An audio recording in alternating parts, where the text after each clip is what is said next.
Welcome to my YouTube channel. তোমাদের আরো একটি নতুন ভিডিওতে জানাই তোমাদের হার্দিক শুভেচ্ছা ও অভিনন্দন। আজকে আমি দ্বাদশ শ্রেণীর যে আরেকটা অন্যতম যে কবিতা রয়েছে, উল্লেখযোগ্য কবিতা, সেই বিষয়ে আজকে আমি বিস্তারিত আলোচনা করব। আমাদের এই কবিতার নাম প্রথমে যে আমরা পিডিএফটা পেয়েছিলাম, আমাদেরকে একটা যে পিডিএফ দেওয়া হয়েছিল সেখানে কিন্তু আমরা দেখেছিলাম যে অন্ধকার লেখাগুচ্ছ এই নামটা কিন্তু লেখা ছিল। আর এর উপর বেস করে কিন্তু আমাদের প্রত্যেকটা রেফারেন্স কিন্তু বের হয়ে গেছে। কিন্তু পরবর্তীতে মধ্যশিক্ষা পর্ষদ এই কবিতাটাকে একটু চেঞ্জ করে এটার নাম দিয়েছেন ধর্ম। তাই আমাদের ভয় পাওয়ার কিছু নেই, শুধু কবিতার নামটাই চেঞ্জ হয়েছে, কবিতার লাইনগুলো কিন্তু চেঞ্জ হয়নি। তাই আমাদের মাথায় রাখতে হবে যে ধর্ম যা, অন্ধকার লেখাগুচ্ছ তা, একটাই কবিতা। এই প্রসঙ্গটা যাতে আমাদের যাতে মাথায় থাকে, আমরা এটা দেখে ভয় পেয়ে যাব না যে আমাদের কবিতার হেডলাইন চেঞ্জ হয়ে গেছে মানে কবিতা পুরো লাইন চেঞ্জ হয়ে গেছে, এরকম কিন্তু কোনো ব্যাপার না। তাহলে আমাদের মাথায় রাখতে হবে যে অন্ধকার লেখাগুচ্ছ যা, ধর্ম হচ্ছে সেটা। তো এই ভিডিওটা আজকে আমি তোমাদের একটু অন্যরকম ভাবে বোঝানোর চেষ্টা করব, কারণ আমি লাইন বাই লাইন না বুঝিয়ে আমি এখানে প্রত্যেকটা লাইনের টপিক গুলোকে এখানে তুলে দিয়েছি এবং এখানে কোন কোন জায়গা থেকে প্রশ্ন আসতে পারে এর উপর বেশ করে আমি ভাগ করেছি। তো এই জায়গাটা তোমরা একটু ভালো করে যদি বুঝো তাহলে আশা করি যে তোমাদের লাইন বাই লাইন না পড়লেও চলবে। এই যে আমি বোর্ডে যেগুলো লিখেছি এগুলোই তোমাদের পুরো কনসেপ্ট ক্লিয়ার করে দেবে। তো চলো দেরি না করে আজকে ভিডিওটা শুরু করা যাক। তো দেখো, ধর্ম, আজকে আমরা বর্তমান সমাজে এই যে ধর্ম, এই ধর্ম নিয়ে কিন্তু চারিদিকে দাঙ্গা, সাম্রাজ্যবাদের যে আগ্রাসন নীতি, এগুলো কিন্তু আমরা কিন্তু বর্তমান দিনে দেখতে পাচ্ছি। তো এরই বিরুদ্ধে কিন্তু আমাদের যে রাইটার ছিলেন তার নাম হচ্ছে শ্রীজাত। এখানে কিন্তু মাথায় রাখতে হবে যে শ্রীজাতের যে পদবী সেটা কিন্তু বন্দ্যোপাধ্যায়, এখানে শর্টকাটে শুধু শ্রীজাত দেওয়া আছে, তাহলে এখানে মাথায় রাখবে যে শ্রীজাত বন্দ্যোপাধ্যায়, এটা হচ্ছে ওনার টাইটেল।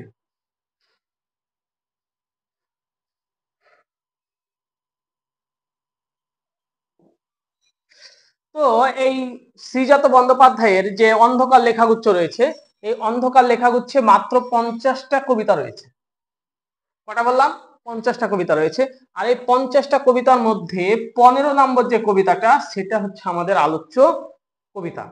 তাহলে আমাদের এখানে কিন্তু একটা নতুন তথ্য পেলাম যে অন্ধকার লেখাগুচ্ছে মোট কয়টা কবিতা রয়েছে, তাহলে আমরা অবশ্যই বলবো 50টা কবিতা রয়েছে। এবং এর মধ্যে আমাদের এই যে কবিতাটা রয়েছে সেটা কততম কবিতা, সেটা অবশ্যই বলবে 15তম কবিতা। আর এই অন্ধকার লেখাগুচ্ছে এই যে কাব্যগ্রন্থটা রয়েছে এটা 2015 সালে প্রকাশিত হয়েছিল, এটাও কিন্তু আমাদের কিন্তু মাথায় রাখতে হবে।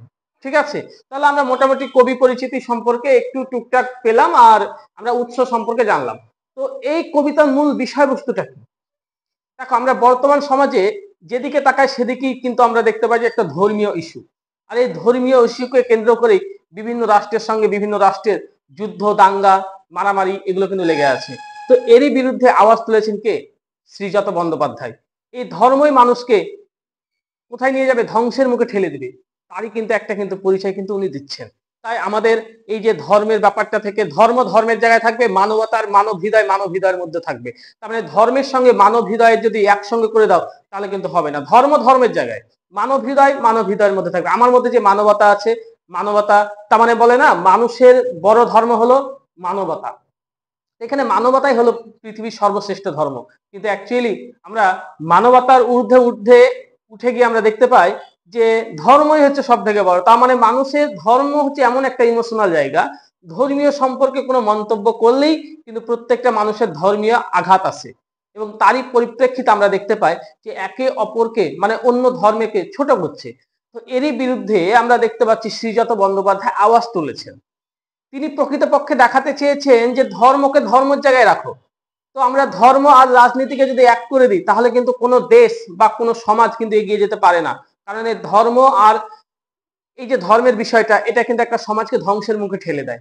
তাই আমাদের এই বিষয়টার পরিপ্রেক্ষিতে আমরা দেখতে পাচ্ছি যে শ্রীজাত কয়েকজন কবি বা দার্শনিক তাদের কথা বলেছেন এবং তাদের মতে ধর্মটা কি ছিল।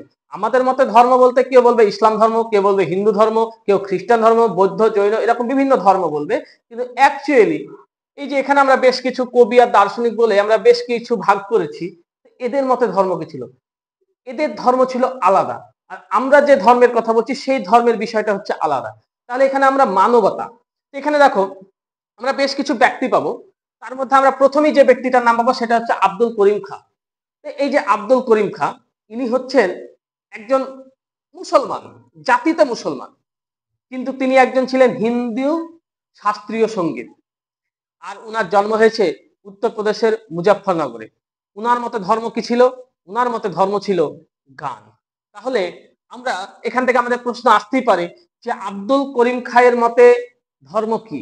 তাহলে আমরা বলবো আব্দুল করিম খায়ের মতে ধর্ম হলো গান।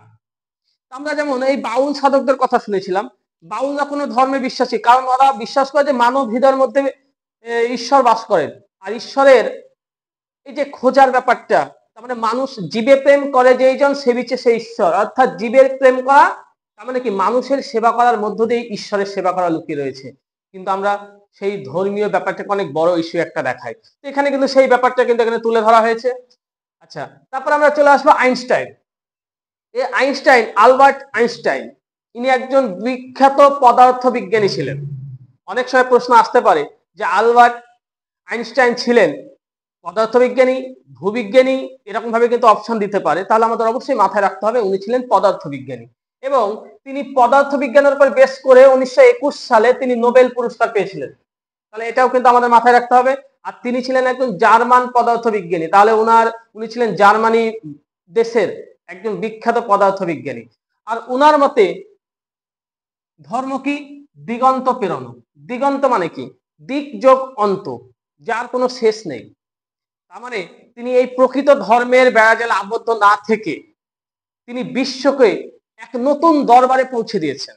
আর তারই কিন্তু আমরা কিন্তু এখানে দেখতে পাচ্ছি যে দিগন্ত পেরিয়ে তিনি নতুন কিছু আবিষ্কার করেছেন, যেমন ভূতত্ত্ব, আপেক্ষিক তত্ত্ব, এই যে ব্যাপারগুলো রয়েছে এগুলো কিন্তু তার উল্লেখযোগ্য আবিষ্কারের মধ্যে কিন্তু একটা পড়ছে। এবার আমরা চলে আসবো কবির। এই কবির নামটার উৎস হচ্ছে আল কবির। এটা একটা আরবি শব্দ, এর অর্থ হচ্ছে মহান। তাহলে কবির মানে কি বললাম? কবির মানে হচ্ছে মহান।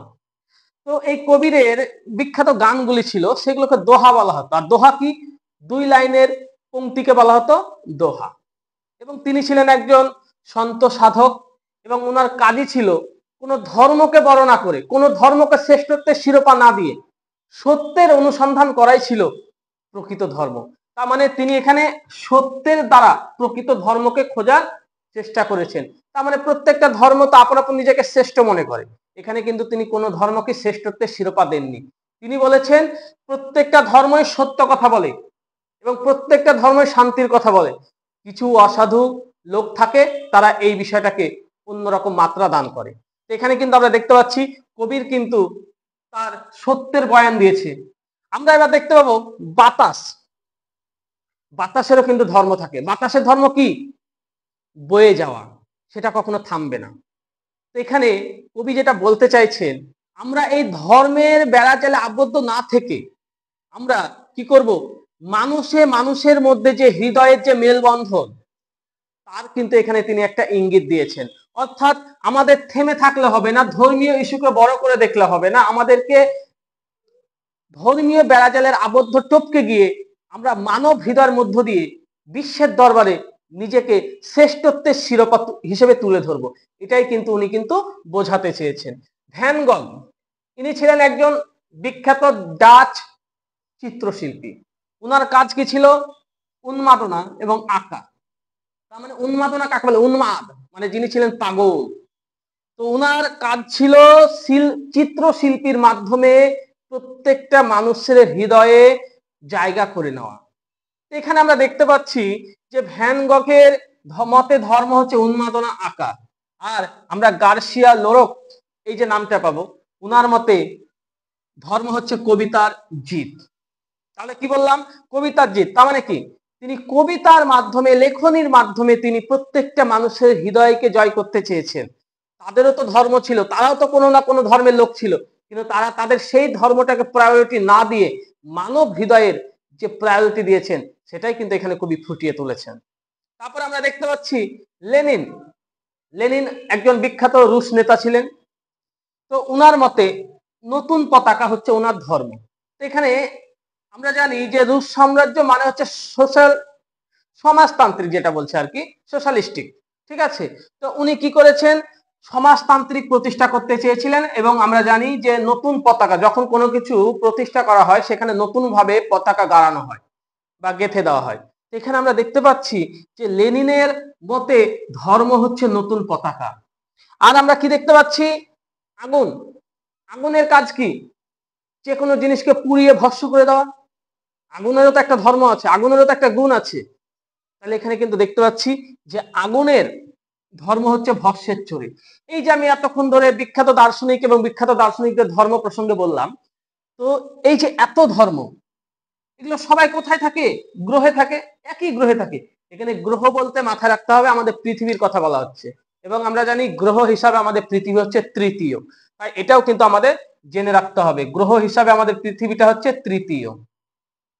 কারণ আমরা জানি সূর্যের অবস্থান অনুযায়ী কিন্তু আমাদের গ্রহের দূরত্ব নির্ণয় করা হয়। তাই আমরা জানি বুধ, শুক্র, পৃথিবী। তাহলে পৃথিবী হচ্ছে 3 নম্বরে রয়েছে, তার মানে আমাদের গ্রহ বলতে এখানে পৃথিবীর কথা বলা হচ্ছে। তাহলে এই পৃথিবীর বুকে এত এত ধর্ম, এত এত মানুষের মধ্যে ভেদাভেদি, এসব কেন? কবি কিন্তু এখানে প্রশ্ন করছে। কাদের প্রশ্ন করছে? ধর্মের যে নামে যারা ভণ্ডামি করে। তার মানে হতে পারে কোনো রাষ্ট্রের শাসক, হতে পারে কোনো ধর্মীয় যারা সম্প্রদায়ের লোক, তারা হতে পারে। তারা, তার মানে কি, তারা প্রত্যেকেই এত ধর্ম, একই গ্রহ থাকে, ধর্মের নামে এরা ভণ্ডামি করছে। এইসব ভণ্ডামি আর কতদিন চলবে? এর কি শেষ হবে না? এই ধর্ম ধর্ম করেই তো আমাদের দেশটা শেষ হয়ে যাচ্ছে। এই ধর্ম ধর্ম করেই তো আমরা অন্যান্য রাষ্ট্রের থেকে আমরা পিছিয়ে পড়ছি। এই যে ব্যাপারগুলো রয়েছে, তারই কিন্তু তিনি কিন্তু একটা ইঙ্গিত দিয়েছেন, এবং এখানে সাম্রাজ্যবাদী যিনি শাসক আছেন তার কিন্তু এখানে কিন্তু হালকা হলেও সমালোচনা করেছেন। তো এখানে আমরা দেখতে পাচ্ছি মানবতার চেয়ে বড় ধর্ম কিছু নেই। এখানে কিন্তু সেই প্রমাণই কিন্তু আমরা দেখতে পাচ্ছি। আর শ্রীজাত তাই শেষে আক্ষেপ করে বলেছেন যে তোমাকে শিখিয়েছে দখলের কথা। দখল মানে কি? আমরা জানি এখন বর্তমানে আমরা দেখতে পাচ্ছি সাম্রাজ্য দখলের লড়াই। এক দেশ আর এক দেশকে ছোট করছে, অন্য দেশ অপর দেশকে ছোট করছে। তার মানে কি, কাদা ছড়াছড়ি, ঢিল ছড়াছড়ি লেগেই আছে। তো এই জায়গায় কবি বলতে চাইছেন যে যে তোমাকে শিখিয়েছে দখলের কথা। তার মানে কি, আমরা চাই যে এক দেশ আর এক দেশকে দখল করে, আমরা চাই অন্য দেশকে দখল করে নিতে, বা অন্য দেশও চাই আমাদেরকে দখল করে নিতে। তার মানে কি, একটা কম্পিটিশনের লড়াই চলছে। এই যে দখলের কথা, এই যে ব্যাপারটা আমাদেরকে শেখালো, এটা কে শিখালো? যদি তুমি এইভাবে অন্য সম্প্রদায়কে দখল করো বা অন্য রাষ্ট্রকে দখল করো, তাহলে সেটা কিন্তু ধর্ম নয়, সেটা ধর্মের মধ্যে পড়ে না। তাহলে কিসের মধ্যে পড়ে? সেটা হচ্ছে একটা প্রাতিষ্ঠানিকতা। প্রাতিষ্ঠানিকতা মানে হচ্ছে রাজতান্ত্রিক শাসনের যে নিয়ম, সেই নিয়মের কথা বলা হচ্ছে। তাহলে আমরা এখানে মূলত দেখতে পেলাম যে ধর্ম ধর্ম করে আমাদের বর্তমানে যে বিশ্ব আজকে উত্তাল, এই বিষয়টা নিয়ে কিন্তু আমরা দেখতে পেলাম এই ধর্মের কারণে হয়তো আমাদের এই বিশ্ব থেকে, এই পৃথিবী থেকে হয়তো প্রত্যেকটা ধর্মই হয়তো একদিন বিলুপ্ত হয়ে যেতে পারে। তাহলে আমাদের মাথায় রাখতে হবে এই বিষয়গুলো। তাহলে আমরা কেন এই কবিতাটার নাম ধর্ম রাখা হলো, আমরা কিন্তু এতক্ষণে কিন্তু ব্যাপারটা কিন্তু বুঝে নিয়েছি। কারণ পুরো বিষয়টাই কিন্তু ধর্ম ধর্ম, আর ধর্ম মানুষকে অন্ধকার জীবনে পতিত করে। আর এর জন্যই হয়তো প্রথমে ওটার নাম দিয়েছিল অন্ধকার লেখাগুচ্ছ। পরবর্তীতে মধ্যশিক্ষা পর্ষদ এটা নাম পরিবর্তন করে করলো কি, ধর্ম। তাহলে আমরা মূলত এই ধর্ম কবিতার মূল বিষয়বস্তু বুঝতে পেরেছি। এখান থেকে কোন কোন প্রশ্নগুলো আসতে পারে, আব্দুল করিম খাঁর মতে ধর্ম কি, প্রত্যেকটা ব্যক্তির মতে ধর্ম কি, আলাদা আলাদা করে কিন্তু প্রশ্ন আসতে পারে। তাই আমি এখানে পার্ট পার্ট করে আলাদা করে বলে দিয়েছি, এবং যাতে তোমাদের সুবিধা হয় সেই বিষয়টা মাথায় রেখে কিন্তু আমি তোমাদেরকে এইভাবে দুই ভাগে ভাগ করে দেখিয়েছি। আশা করি তোমরা এই ভিডিওটা দেখে অনেক হয়েছো। যদি ভালো লাগে তাহলে অবশ্যই লাইক, কমেন্ট ও বন্ধুদের মধ্যে শেয়ার করা করতেই হবে, না করলেই নয়, সেটা হচ্ছে সাবস্ক্রাইব। তাই তোমাদের একটা লাইক, একটা কমেন্ট এবং একটা শেয়ার আমাকে অনেক ভিডিও বানাতে আগ্রহী ও উৎসাহী করে তোলে। আশা করছি তোমরা প্রত্যেকে আমার এই অনুরোধটুকু রাখবে। দেখা হচ্ছে পরের ভিডিওতে। জয় হিন্দ।